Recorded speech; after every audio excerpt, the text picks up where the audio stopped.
In order to add a Nearpod lesson into one of your Schoology courses, rather than going to the Nearpod icon that is usually here on the left menu, right? So that seems like the obvious place to go in here and click on Nearpod, but that's just going to bring you to the website.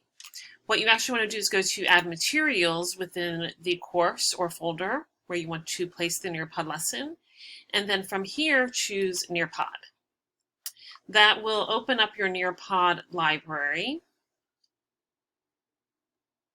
and allow you to select a Nearpod that you want to add into the course. So you can do it as live participation or student paced. If you want to do both, you will have to go through this process twice, once to do the live participation and then after to do the student paced, which will allow students to review the lesson or the students who are absent to make up the lesson.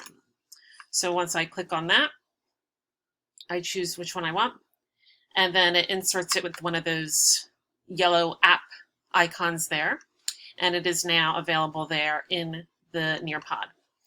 Once I do that, when I click on that link and when the students click on the link, it's just going to log you in as a participant, and the students will be able to see the Nearpod right there in the Schoology window, or you can enlarge it so it's in a larger window.